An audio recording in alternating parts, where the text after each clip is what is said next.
Je voudrais du soleil vert, des dentelles et des théières, des photos de bord de mer, dans mon jardin d'hiver. Je voudrais de la lumière, comme en Nouvelle-Angleterre. Je veux changer d'atmosphère, dans mon jardin d'hiver. Ma fleur sous la pluie de novembre, tes mains qui courent, je n'en peux plus de t'attendre. Les années passent, il est loin, là je tombe. Nul ne peut nous entendre. Je voudrais du Fred Astaire, revoir un latte. Jonathan Lemire, you have reporting this morning about Joe Biden's vice presidential selection, the names he's looking at right now, and those names have certainly been influenced by those candidates have certainly been influenced by the events of the past month. Tell us about it. There's no question about that, Joe. My colleagues at the AP and other outlets have all had a series of stories in the last few days about this very topic. The process is accelerating. The Biden team has conducted a number of interviews. They're moving on to looking at sort of financial disclosures and personal information. Since some of the names that we have all expected, Senator Kamala Harris certainly is right near the top of the list. Senator Elizabeth Warren remains there as well. A few surprises. Tammy Baldwin is in the mix. Val Demings, we know. And certainly to your point, the events of the last few weeks are certainly shaping how the Biden team is looking at this. As you know, the former vice president has pledged to pick a female vice president. There's people around him, Democrats, including Congressman Clyburn, who have said at this moment with the protests, and particularly those in Minnesota, have hurt the chances of Senator Klobuchar. But others, it may be helping them. Val Demings in particular, speaking out in this moment. Susan Rice, former Obama administration official, is another one who has gained momentum in this stretch. And certainly it can't be overstated how important this pick is. I think traditionally selections of vice presidents tend to be a little bit overrated. Perhaps those of us in the media care more about it than the actual voters who are going to go to the ballot box, who tend to make their choice based on the name at the top rather than the bottom of the ticket. But in this one, with Joe Biden potentially, were he to win, being the oldest president to be elected, as discussed, there are health issues concerning the conversations about both candidates, Biden and Trump. I think there's a real sense here of really needing to sort of solidify this pick, nail this pick, not just for electoral purposes, not just to perhaps gain a state on the map, but also to reassure. This vice president, more than others, is really going to be seen as being one heartbeat away from the top job. And I think that the Biden team knows that, and they're taking it very thoroughly, and they're taking it very seriously as they proceed. Their timetable, probably to make their selection in early August, a few days or weeks before the Democratic convention, whatever shape that convention will take. Casey, get us updated with your reporting. Yeah, I mean, I think that there is definitely pressure on the former vice president to select a person, a woman of color, considering what we've seen unfold in the streets in the last several weeks. But I will also say that I think the person to listen to on that question is Jim Clyburn, who really has the ear of the former vice president and who, really guided them through the crucible moment that they had in South Carolina. And he said that it's not a must. that Joe Biden do that. And I think that's part of why you're continuing to see names like Tammy Baldwin pop up in this kind of a search. And, I do think the underlying question that Jonathan Lemire pointed to is a key one. And, one previous example, and the point about, vice presidential picks maybe mattering, maybe not, is entirely fair. But I think the Biden team is looking at what happened to John McCain in 2008 when he selected Sarah Palin. That was another election where there were health questions raised. In some cases it got ugly. And, there's a feeling that he picked somebody that a lot of potentially independent voters weren't willing to trust with the presidency. And, given the landscape that we're looking at here, it's also, I think, an important consideration to think about selecting somebody that doesn't necessarily turn off independent voters, suburban women, the white women you mentioned without college degrees that seem to be breaking this way. So that's kind of the way in which they're grappling with this question right now. So, Mark Leibovich, you've had Reverend Al Sharpton, who was with us and is going to be with us again. You've had Reverend Al. You've also, of course, had Jim Clyburn, probably the most powerful black voice on Capitol Hill, both saying that Joe Biden's pick did not have to be a black woman. But at the same time, the events of the past several weeks certainly put a far bigger focus on people like Val Demings and Catherine and Harris, Senator Harris, Kamala Harris, as well as people like Susan Rice. Yeah, I mean, I think what happens in a case like this is people might overrate the power of the moment itself. Now, obviously, events are going to dictate partly how the vice president and his team are going to be thinking about this. But ultimately, when he makes his pick, that pick will be the pick. And whoever, that is, will sort of create their own context, their own reality, and people will, the pick will rise and fall on her merits. And so, look, going forward, I think that will sort of take on a life of its own, and that will sort of climb the pick more so than any moment, in the news. But obviously, right now, I mean, this is an urgent issue in this country, and it's something that a lot of people are pointing to. Yeah, and Bob Costa, Casey brought up Sarah Palin in 2008. I'm sure Joe Biden's campaign team is going to make sure that whoever they pick is somebody who has been tested, who knows international issues as well as local issues, who understands foreign policies as much as they understand policing. I'm sure they don't want to be blindsided again by a pick that might momentarily excite the base but cause problems in the long run of the campaign. And in Susan Rice, Ambassador Rice, you would find someone who had that significant experience on foreign policy, the gravitas in the eyes of many Democrats. And you see in someone like Senator Harris, someone who has not only the Senate experience, but the vetting of a national campaign. She has had reporters like myself and others look at her record. She's been on the campaign trail. You can't undersell the power of experience in a national campaign to deal with the scrutiny of the media and the scrutiny of voters.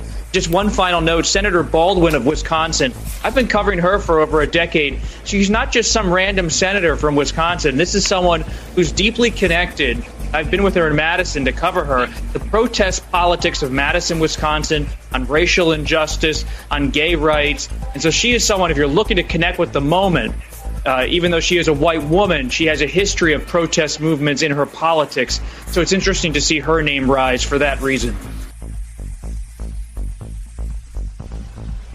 It is Monday, the 15th of June of 2020, and you are in West Coast Cookbook and Speakeasy. I am your chef de cuisine, Justice Putnam. Gunner the English Bulldog is our snoozing sous chef, and our daily special is River City Hash Mondays. Oh, wow. What a weekend, huh? We found out all sorts of trivial news. Apparently, Melania renegotiated a prenup by, I call it blackmail. A lot of people go, that's not blackmail. Blackmail is when anything of value is held over you. And if you don't pay up, well, then bad things will happen, won't they? So apparently she said she would not move into the White House, and she stayed in New York with Barron, with a Secret Service security detail, by the way. And I guess now that she's in the White House, he relented. So now it was brought to me that Hillary Clinton did something similar when she sort of lived apart from Bill after Monica and he had been exposed in a very public way. I think it was called an impeachment trial.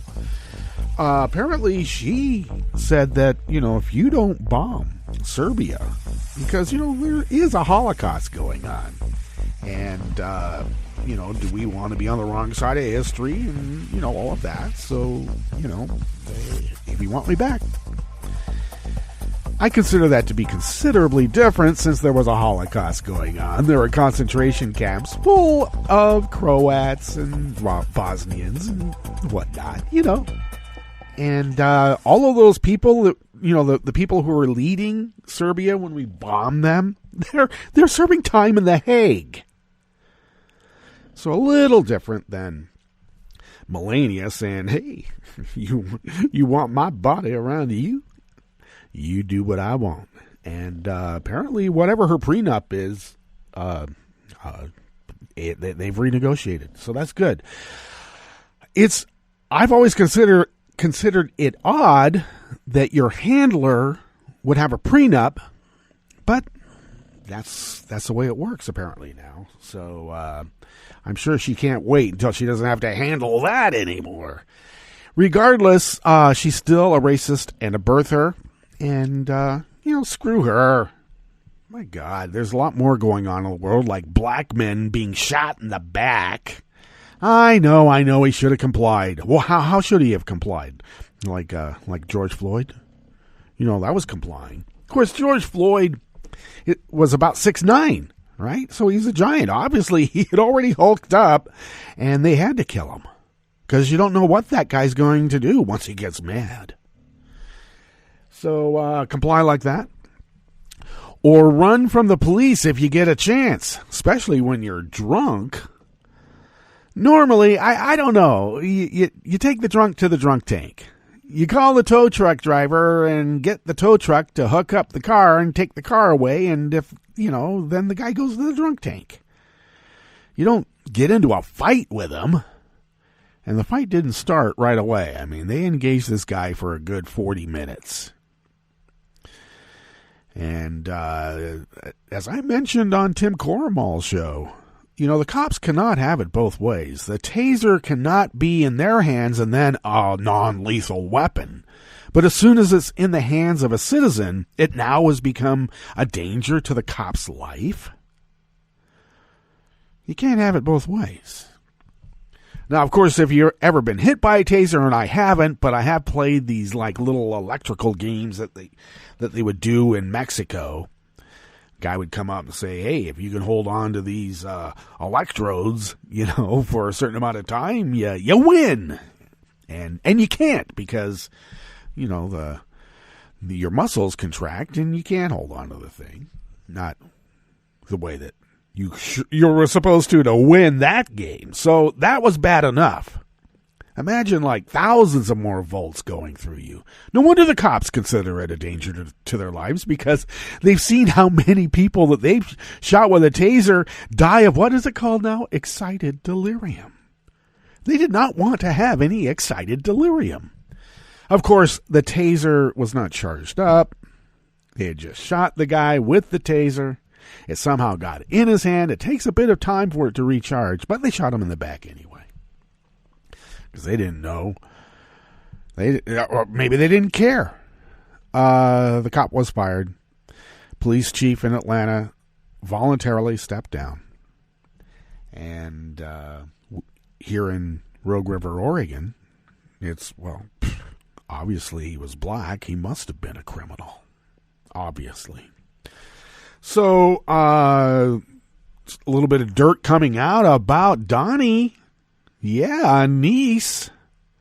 It has a tell-all. Mary Trump. Mary, quite contrary. How much dirt in the Trump garden can grow? How much? Well, she's got the dirt, and she did say that she was responsible for the release of what tax returns we've seen of Trump. She's responsible for that. I think it was the New York Times that had that story, I believe. So we got that going for us right before the election. So how many 4-star generals? When you count up all the medals of all the 4-star generals that have come out and said, "Hey, this guy's got bone spurs in the head," and how many you count up all those medals? That's a lot. So 4-star generals, you have, I don't know, any number of State Department employees and former officials in State Department, all over government, through the whole government, have pretty much said, this guy is, he's got to go. And they can give any number of examples of how this guy's governance, whatever that is, has run roughshod over everything that we have come to expect in a constitutional democracy. Because they don't care about a constitutional democracy. It's his military. It's his. It's always his. My. Okay? And you can't have that in a constitutional democracy. And he wants to run he wants to run government like a business. And as I've mentioned before, I've never worked for a boss who ever said that business was a democracy. Business is a dictatorship. They would come right out and say that. This is not a democracy. This is a dictatorship, and I'm the dictator. You do what I say, or you're out. You're hired, and then you can be fired for any reason at all. Any. Yeah, when you essentially make a contract with an employer, it can be broken at any time on their end, but you might have to give notice when you want to break it on yours. Yeah, sometimes people just walk off the job, so I guess it's all the same. But yeah, he wants to run government like a business because business is a dictatorship. Everybody knows that. I've only been told it numerous times. I will say that when I was managing the Bison, it was really hard to get, 115 some odd investors to all agree with. They all had to agree just to sand the bar and put some coating on it. Because there's always a few numbskulls who say, "Oh no, we like it all messed up. It looks cool." Yeah, it doesn't look cool, and it's also unsanitary. Please. So you got to somehow lobby those 2 or 3 of the 115 to say, "Please, can we put some new coating on the bar? It's falling apart, please." And it was a beautiful bar, I got to tell you. Oh my God, curved maple wood rail, elbow rail, cherry wood for the flat surface of the bar. Oh, it was so beautiful. But, I know what it's like. Sometimes it's much easier to be the sole decider. But in government, I like democracies. I like majority rules. I don't like the bully minority telling everybody what's going to happen.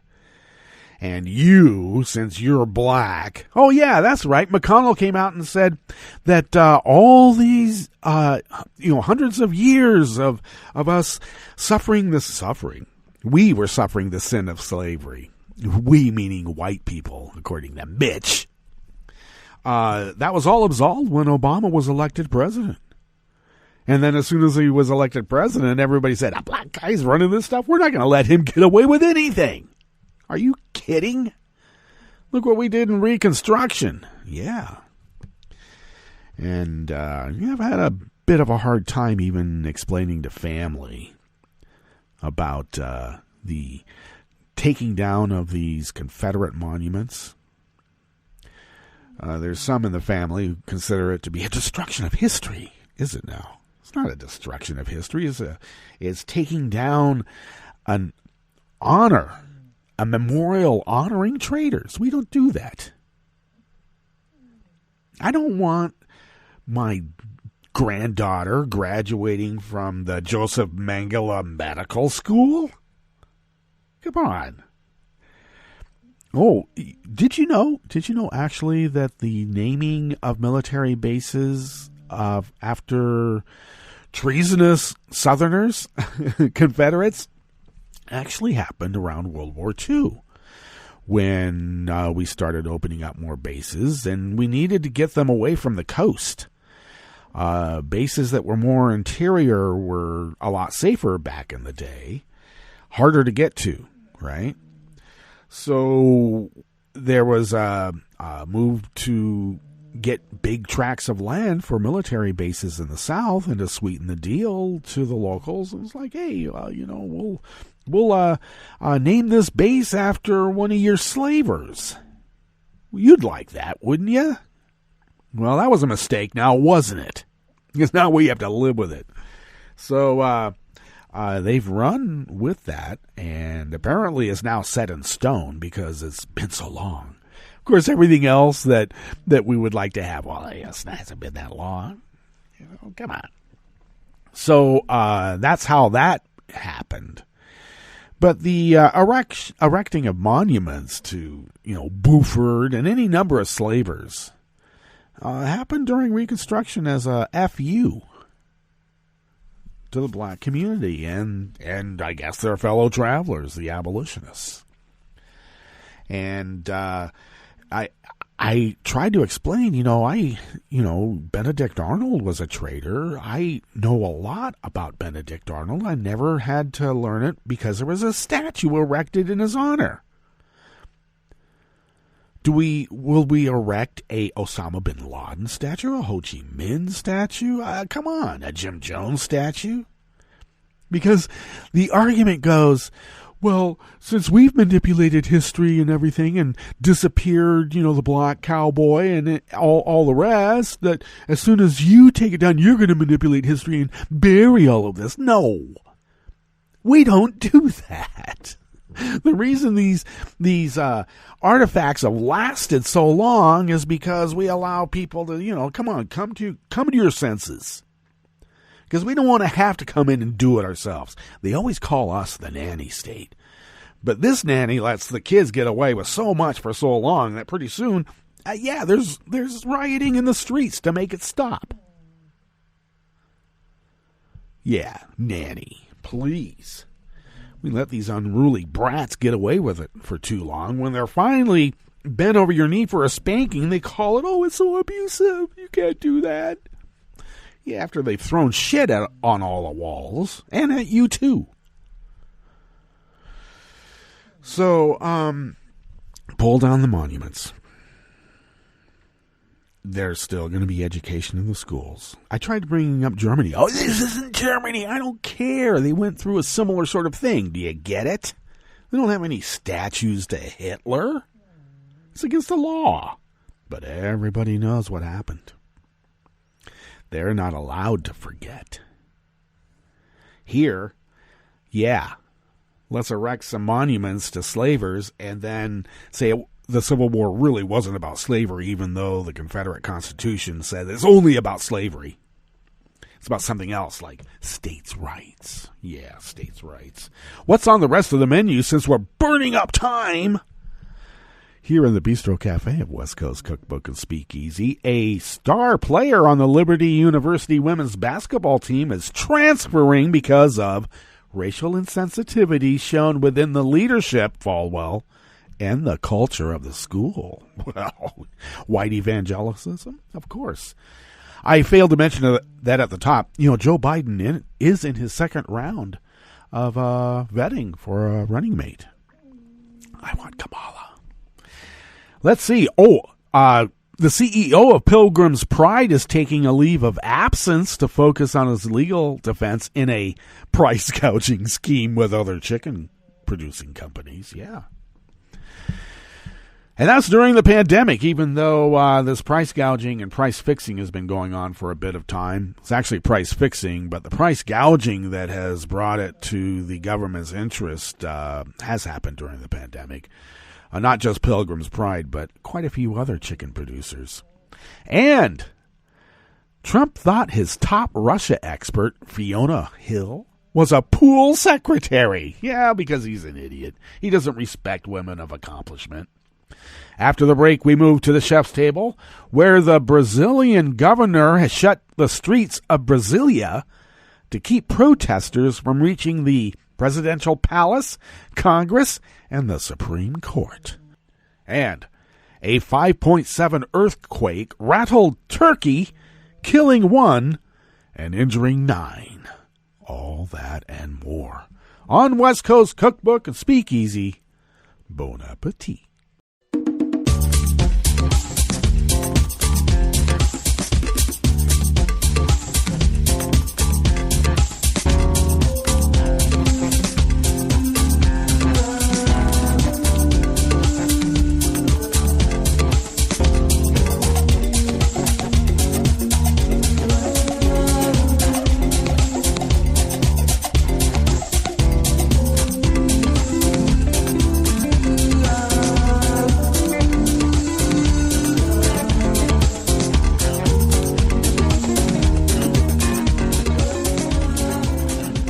The bottom of our homepage at netrootsradio.com. To the right of the page is the chat room link right there by the social media scroll. And the chat room is monitored by Kelly Lincoln. Thank you, Kelly, for doing so. To the leftish of the chat room link and that social media scroll, across the page at the bottom of our homepage at netrootsradio.com is the link to our Patreon page. And thank you for those of you who are recurring Patreons of Netroots Radio.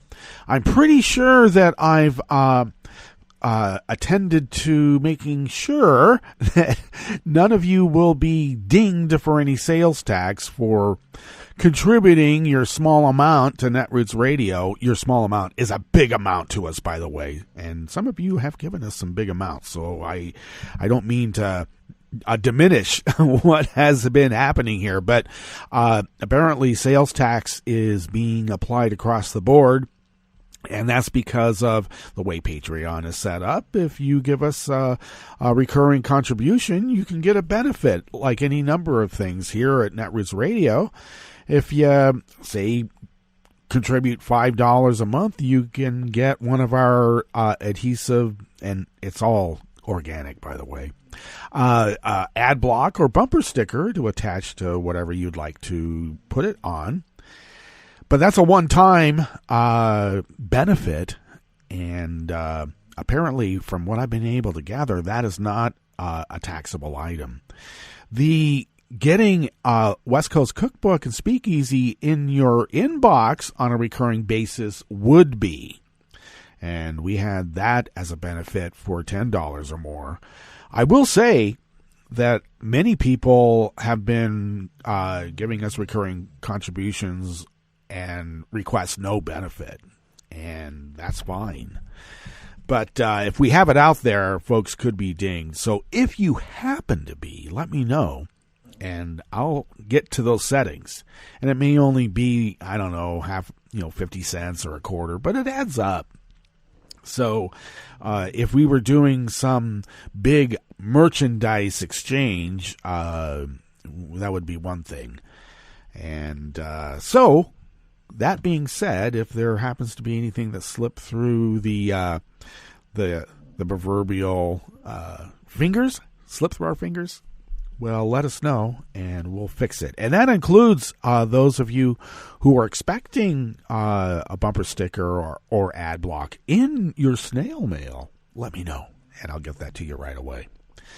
If you would like to follow Netroots Radio on Twitter, it is so simple. You just go to @NetrootsRadio, and that was made simple because Tom takes care of that, not me. Yeah, thank you, Tom, for taking care of that Twitter part, because I have enough trouble taking care of myself. And you can follow me at Justice Putnam on Twitter. And if you do so, I post the show notes and links diary on Daily Co's about 10 minutes before showtime. And then I post that up on social media. And Twitter is part of social media. So there you go.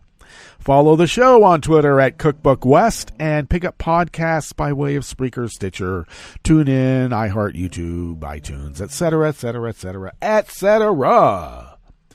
Okay, Gunner the English Bulldog is snoozing because the sous chef snoozes before the shift starts. Say that really fast. All right, we better dive into this first offering since, I don't know, these rants have been going longer and longer when I've decided, the break can be wherever it happens to be. It doesn't have to be at the bottom of the hour anymore. And if we have to, we'll get back to that. But for now, we'll just burn up time. Okay. This first offering comes out of the Associated Press by the ever ominous anonymous worker bees. A women's basketball player at Liberty University says she is transferring because of racial insensitivity shown within the leadership and culture of the school. Rising sophomore Asia Todd made the announcement in a video posted on Twitter. Well, that used to not be an official way of doing it, but since the President of the United States does, now it is. Todd, wearing a Black Lives Matter t-shirt, praised the coaching staff at Liberty and her teammates, but said the conduct by school leaders, oh, you mean Falwell Jr., do not align with my moral compass or personal convictions. The decision, she added, was simply bigger than basketball. Last season, Todd averaged 8.6 points, playing more than 23 minutes in a game, and that's as a freshman. Wow.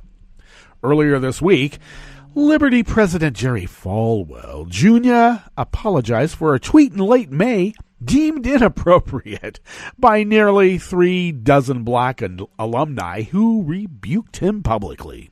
In the tweet, Falwell said he was adamantly opposed to a mask mandate from Governor Northam to help stop the spread of the coronavirus until I decided to design my own. With it, he posted a picture of a person in blackface and another in a KKK costume. The photo appeared on Northam's medical school yearbook page and, when made public last year, sparked a scandal that nearly forced the Democrat from office. In his apology on Twitter, Falwell said, I actually refreshed the trauma that image had caused and offended some by using the image to make a political point. Really now? Well, he has since deleted the tweet.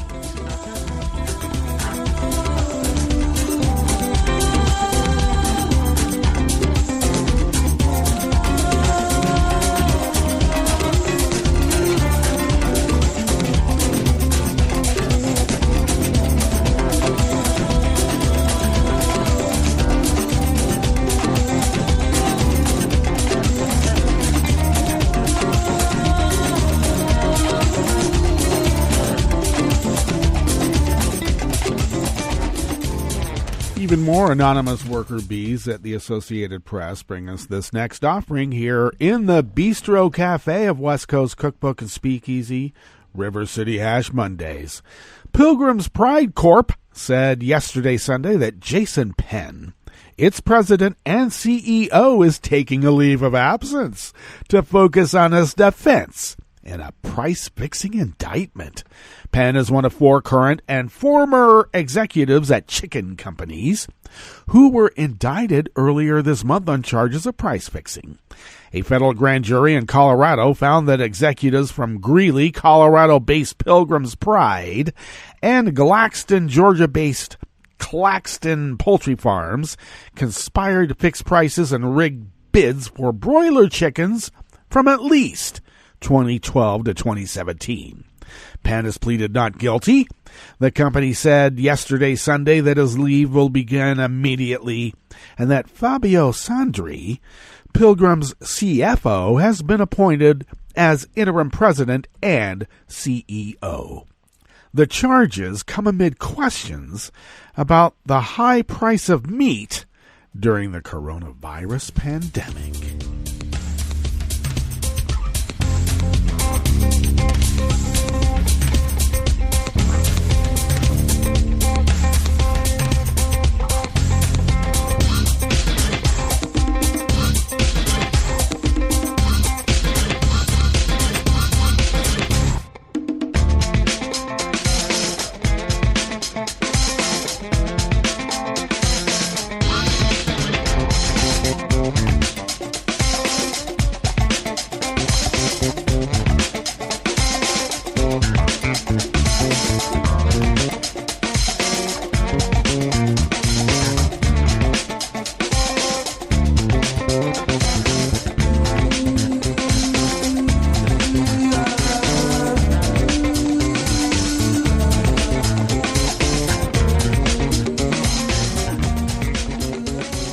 Julian Borger of The Guardian brings us this final offering here in the Bistro Cafe of West Coast Cookbook and Speakeasy.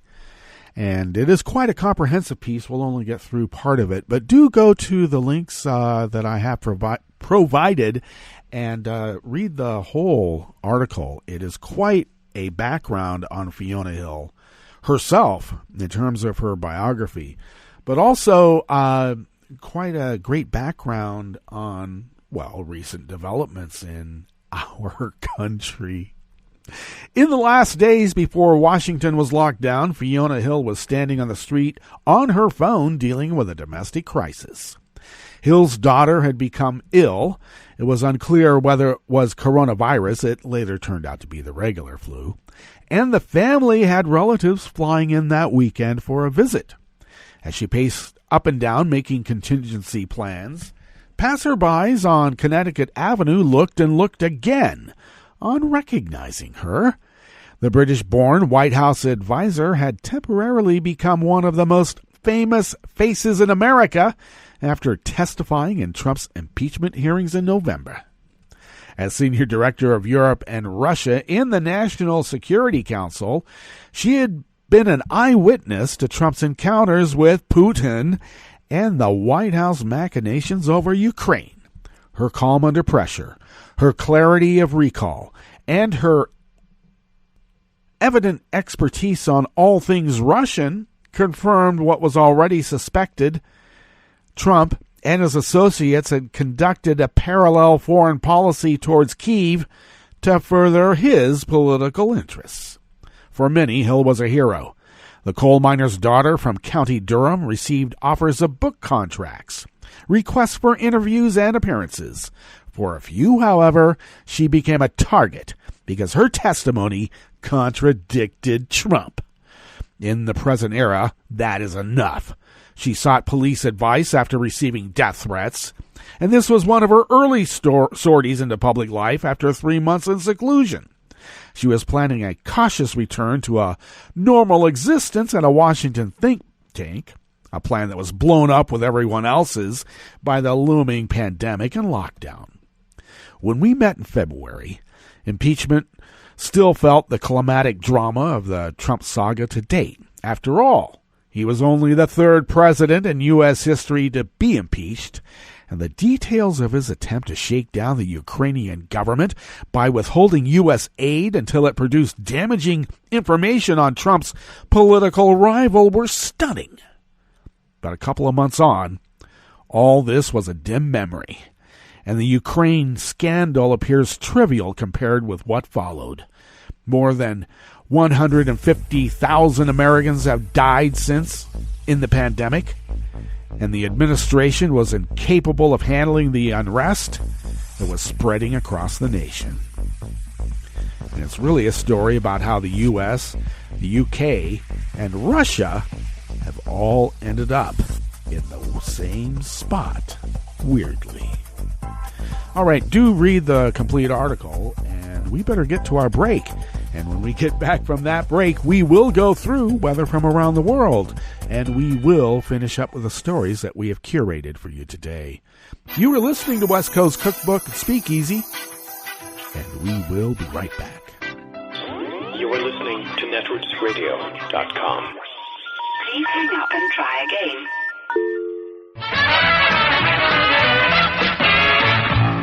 From a point at sea to the circles of your mind, a new force is at work for planetary transformation. New radio for a new Earth.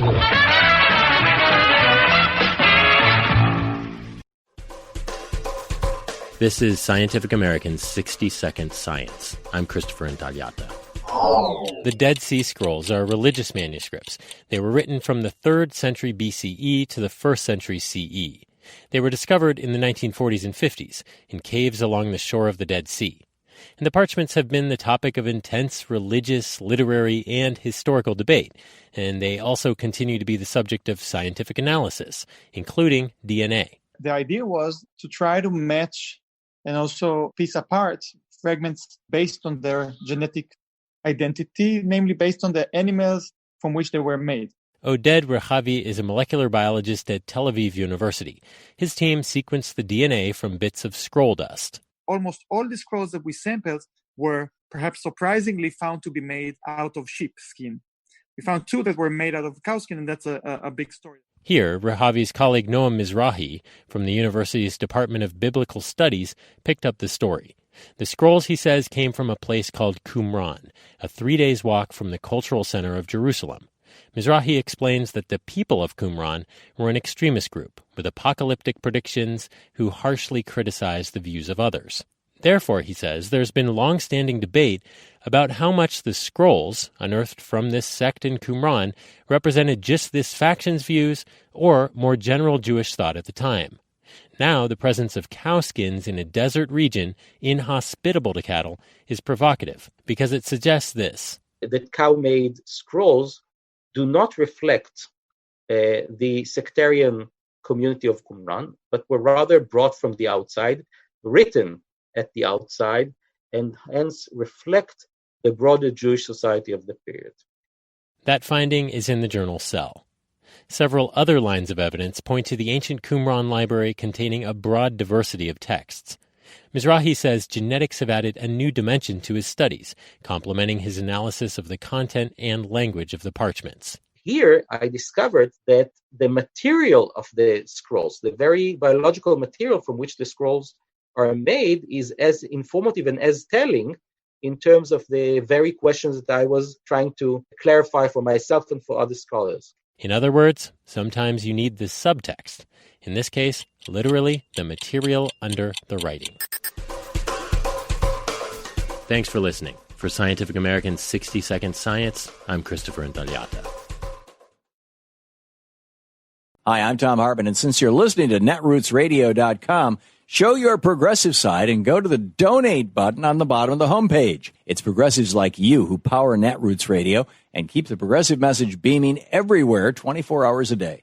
Just go to our donate button at the bottom of netrootsradio.com. Thank you for keeping progressive radio at full power.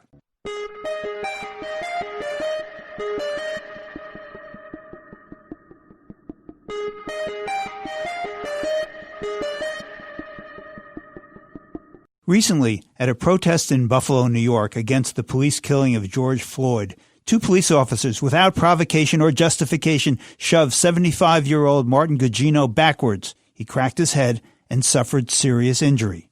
And then the story gets worse. I'm Baratunde Thurston from The Onion, and also, mother. You're listening to the Civil Liberties Minute with ACLU attorney Bill Newman. The video shows blood seeping from Mr. Gugino's right ear and a phalanx of officers parading past him on the sidewalk, offering him no help or aid. Later, while Mr. Gugino was in the midst of a long hospitalization, apparently having suffered a brain injury, the President of the United States got involved. Trump accused Gugino of staging his fall, faking his injuries, of using fake blood as a prop, of being a violent person and a provocateur, somehow scanning police communications. For these accusations, there is no basis whatsoever. None, no facts. As John Thune, the number 2 Senate Republican, said, that's a serious accusation, which should only be made with facts and evidence. And I haven't seen any yet. What are the ways to fight back against these assaults on our fundamental and precious First Amendment freedoms? We can try to not be intimidated by the government and continue to use our First Amendment rights to videotape, to assemble, to protest, to march, to speak up and speak out. The Civil Liberties Minute is made possible by the ACLU because freedom can't protect itself. I'm Rick Smith, and this is Labor History in 2.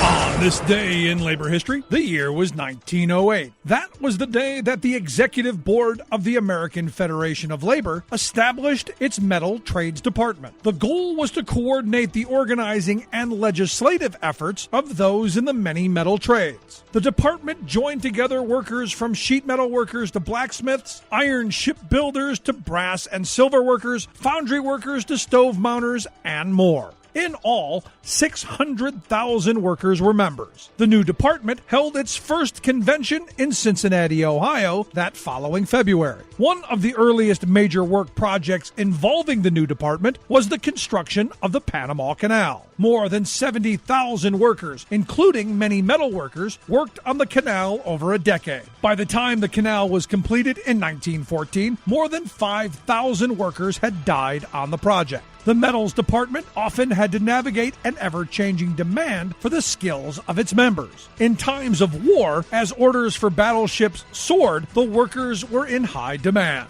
During peacetime, orders fell. In 1945, the U.S. Navy recognized the contribution of metal workers during World War II. They christened the USS Joseph S. McDonough. The ship was named after a former Secretary-Treasurer of the Metal Trades Department who had worked in the Brooklyn Navy Yard. One of the key victories of the Metal Department was the passage of the 1938 Federal Apprenticeship and Training Act. The year prior, Metal Department President John Fry was appointed by President Franklin Delano Roosevelt as the labor representative for the first apprenticeship committee. The act formalized apprenticeship training programs. Today, the Metals Department of the AFL-CIO represents thousands of workers in 17 unions. Labor History in 2 brought to you by the Illinois Labor History Society and The Rick Smith Show.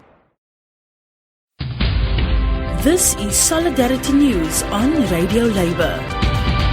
This is a Radio Labor report recorded on Monday, June 15th, 2020. I'm Mark Boulanger.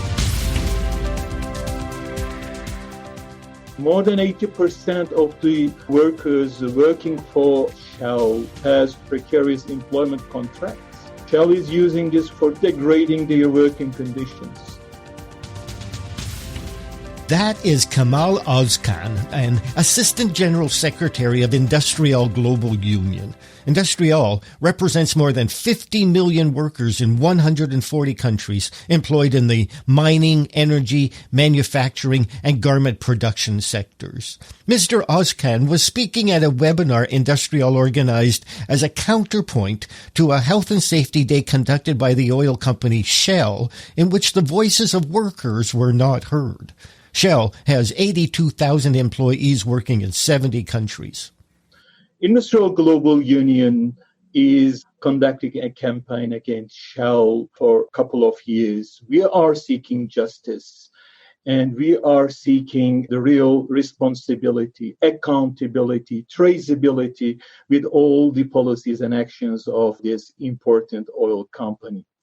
We have a trust problem with Shell. This trust problem is because they are categorically refusing dialogue with workers, dialogue with unions, dialogue with all the stakeholders. They publish just the report, sustainability report, and the climate ambition report, and the contribution to sustainable development goals. Now the question from our side, responsible business.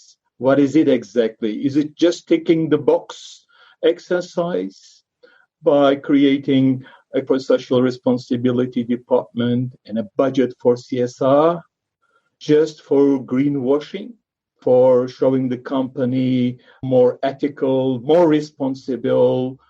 We have problems with Shell. We have problems with their policies and implementations of human rights, labor rights.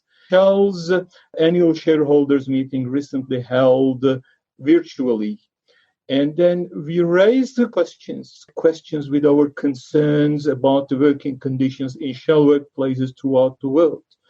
And we are consistently campaigning against the very high level of casualization. More than 80% of the workers working for Shell has precarious employment contracts. Shell is using this for degrading their working conditions.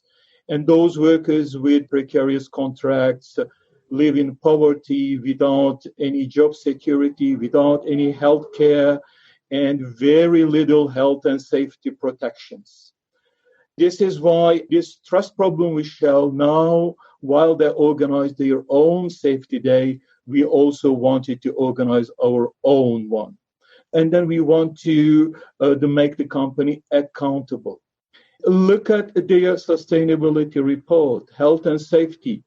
There is no single word about workers, as if everything is conducted by managers, by the company itself, without any reference to the workers' involvement. They just reduce their health and safety approach to the numbers. Workers are not numbers. Workers are people. Industrial Global Union is seeking a dialogue, a genuine dialogue, coming together, raising all the issues, listening each other, and finding solutions all together. I again recall on the company management, please listen this voice. This voice is the voice of workers. What you claim to be is not the reality on the ground. We are now urging the company to come to the table to listen to workers. And that's it. International labor news you can use. You can listen to our features and daily newscasts at radiolabor.net. Follow us on Twitter at Radio Labor. I'm Mark Boulanger. Thank you for listening. And remember, it's all about caring for each other through global solidarity.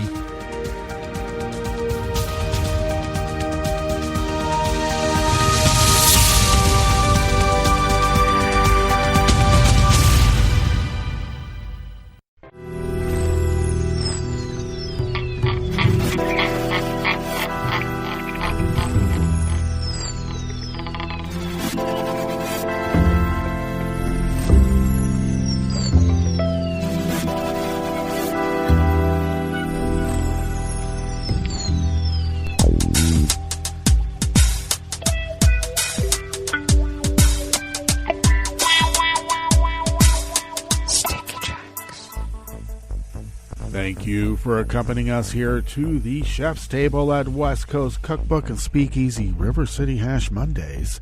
We always begin, whether from around the world, along the banks of the Rogue River in the Rogue River Valley of Southern Oregon on the west coast of the continental United States of America, where it is currently 62 degrees Fahrenheit. Not expected to be much higher, maybe around 65 or so. Showers this morning becoming less numerous during the afternoon hours. Winds out of the west at 5 to 10 miles per hour. And then partly cloudy tonight with lows in the low 50. Winds out of the west-northwest at 5 to 10 miles per hour. Tomorrow should have the highs topping out around 65 again, with showers in the morning, then partly cloudy in the afternoon. Winds remaining out of the west-northwest at 5 to 10 miles per hour. Confirmed cases of coronavirus in Jackson County of Southern Oregon stand at 78 from late last week. Deceased still is not counted because we don't count them. I should mention on a personal note, on Friday, 2 staff members at my father's elder care facility in Southern Oregon, or Southern California, Fullerton to be exact, Placentia Fullerton, came up positive for COVID, and that was because they went to the beach with all the other yahoos, because, they're of a certain age. And now my father's life, my 93-year-old dad's life, is threatened because people wanted to tan themselves while particles of spit were floating in the air, while on a packed beach. Thank you. Thank you for that. Grass pollen right outside the mothership here is very high. The air quality index in the region is good at 28 parts per million, and that daytime UV index is very high at 9. It doesn't matter if you have a cloud cover. Okay, take care. Put on the SP50 or more if they have it. Barometric pressure is falling at 30.01 inches. Visibility is at 8 miles, and relative humidity is at 82%. Weather from around the world is brought to you by people's personal weather stations that they purchased. These people planted these purchased personal weather stations somewhere on their property, and these people positively live around the world.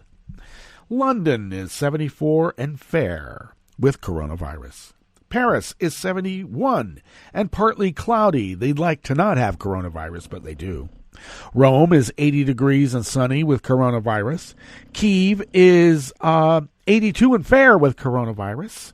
Kabul is 80 degrees and fair with coronavirus. Hong Kong is also 80 degrees but partly cloudy with coronavirus. Tokyo is 77 and mostly cloudy with coronavirus. Sydney, Australia is 56 and clear, and they're shutting down international travel into their country because of coronavirus. San Francisco, California is 61 degrees and partly cloudy with coronavirus. And New York is 68 degrees Fahrenheit, fair with coronavirus. And that is weather from around the world, brought to you by people's personal weather stations that they purchased. These people planted these purchased personal weather stations somewhere on their property, and these people positively live around the world.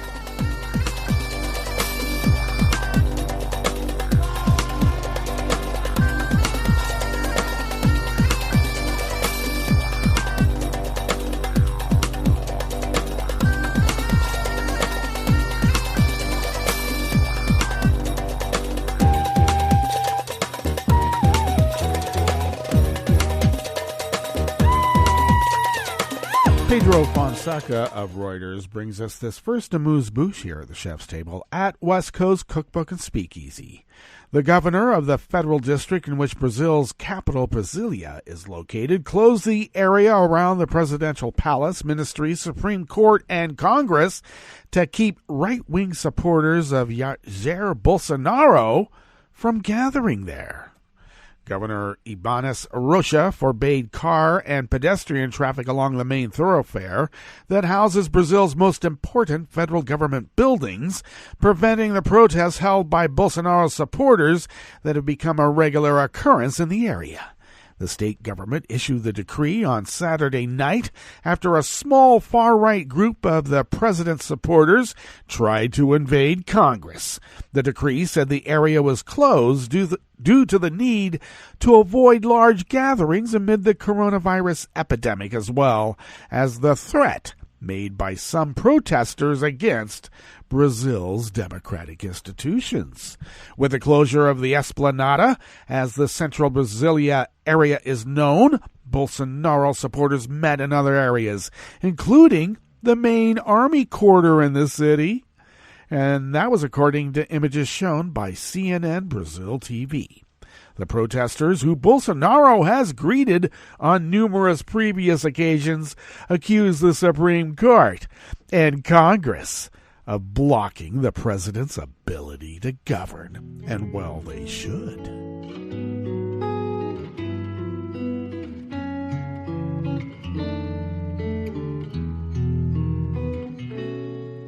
Je te donne c'est mon amour pour la vie entière. La promesse de me trouver à tes genoux. Aussitôt que tu m'appelles, rester toujours fidèle. C'est tout, c'est tout. Je te donne tous mes printemps, mes étés de mer, mes automnes quand les feuilles tombent partout. Si ce n'est pas une bonne affaire, je te donne tous mes hivers, c'est tout. Anonymous worker bees at Reuters bring us this final amuse-bouche here at the chef's table at West Coast Cookbook and Speakeasy. An earthquake with a 5.7 magnitude shook Bingöl province in eastern Turkey on Sunday yesterday, killing one person and injuring 9 others. The quake, with its epicenter in the Karaliova district of Bingöl, struck at 5:24 p.m. local time, damaging dozens of homes and buildings, Turkey's Disaster and Emergency Management Directorate said. 2 security guards at a Turkish military installation in the region were injured when an observation tower collapsed. One of them later died. 8 more people were injured in various villages in the area, including one child hurt when a roof collapsed. 550 tents were sent to the region, along with emergency aid teams and an ambulance helicopter. Turkey is crisscrossed with fault lines and frequently suffers earthquakes. A large quake with a 7.4 magnitude killed about 18,000 people in August of 1999. Well, that brings us to the end of our broadcast period for the day. And you do know that Netroots Radio is going to broadcast on, and we'll meet up tomorrow for Tarrytown Chowder Tuesdays. So do stay tuned to Netroots Radio all day and all night for all the breaking news as it breaks. And we'll meet up here tomorrow, right here in West Coast Cookbook and Speakeasy. Bon appetit.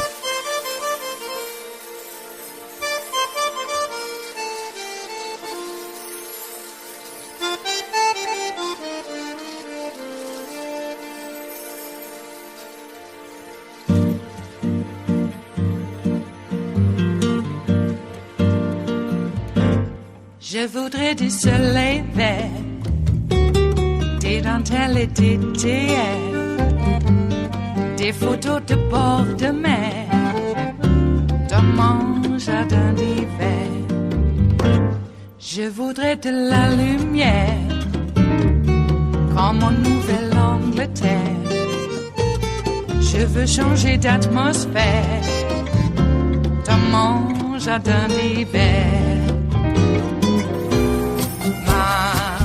À fleurs sous la pluie de novembre, tes mains qui courent, je n'en peux plus de t'attendre. Les années passent, qu'il est loin, là je tombe. Nul ne peut nous entendre. Je voudrais du Fred Astaire, revoir un latte Goer. Je voudrais toujours te plaire dans mon jardin d'hiver. Je veux déjeuner par terre, comme au long de golfe clair, t'embrasser les yeux ouverts dans mon jardin d'hiver.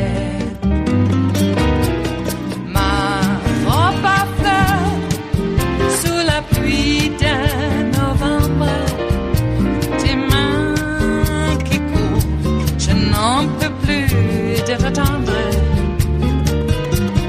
Les années passent, il est loin, là je tombe. Nul ne peut nous entendre. Ba-da-da-dum-di-da-dum. Ba-da-da-dum-di-da-dum. Ba-da-da-dum-di-da-dum. Dans mon jardin d'hiver. Ba-da-da-dum-di-da-dum. Ba-da-da-dum-di-da-dum. Ba-da-da-dum-di-da-dum. Dans mon jardin d'hiver. Dans mon jardin d'hiver. Dans mon jardin d'hiver.